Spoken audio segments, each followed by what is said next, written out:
Hello mga ka-open sa TV. Grabe na naman ang ginawa ni Mamo Bron. Pinaglaruan at pinagtripan na naman niya si Dillon Brooks. Kinawawan niya pa malala. Hindi na din to natuto si Brooks. Galit na galit pag si LeBron James ang kaharap niya, sorry na lang siya dahil kahit matanda na siya ay akala mo ay animong rookie pa maglaro. Sa first quarter nga ka-opensa ay tinambakan ng malala ng Rockets ang Lakers pero si Davis Salon ay maganda ang opensa, may 10 points agad. Tapos nakahabol naman sa second quarter ang Lakers, hype na hype pa si Lolo Bron. Kaso lamang pa din ang Rockets pero maganda naman ang nilaro ni LeBron James at Austin Reeves.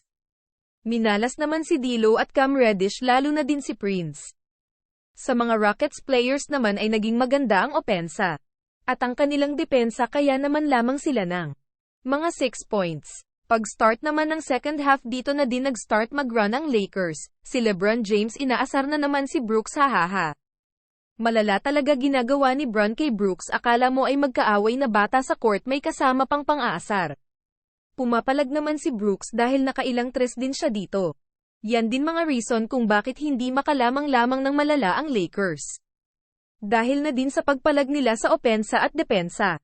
Pero dahil sa maganda din ang laro ni Austin Reeves, hindi din gaano makatambak ang Rockets sa Lakers. Dito naman sa scene, kitang-kita nyo kung paano inararo ni LeBron James si Brooks. Grabe kawawa si Brooks dito, natahimik na lang din si Brooks sa ginawa sa kaya ni LBJ. Nag-flex pa si LBJ ng muscle, hahaha. Nakakaawa sa part na to si Brooks. Ito pa ginawa ni LeBron James na pang-aasar. Kunwari hawak-hawak niya pa ang Rockets tapos bigla niya itong inapakan sa sahig ng court, Nakakaawa din tignan mga bench ng Rockets. Si Davis Salon naman ay NNA fouled out. Kung kailan kailangan, nakailangan pa siya ng Lakers, saka pa siya nawala.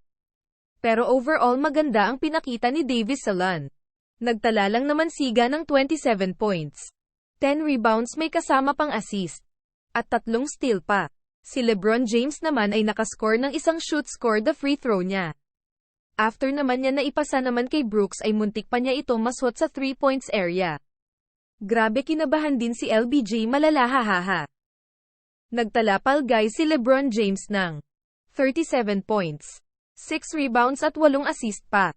Si Reeves naman ay may 17 points at ilan din dito ay clutch points, si Rui naman ay may 11 points. The rest ng Lakers players ay hindi nanalo double digits.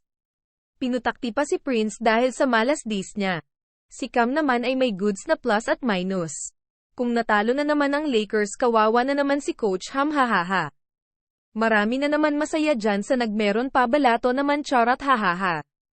Guys, pa-subscribe naman, pa-like, pa-share, at pa-click na din ang bottom bell para ma-notify kayo pag nag-upload ako. Yun lang, tapos na.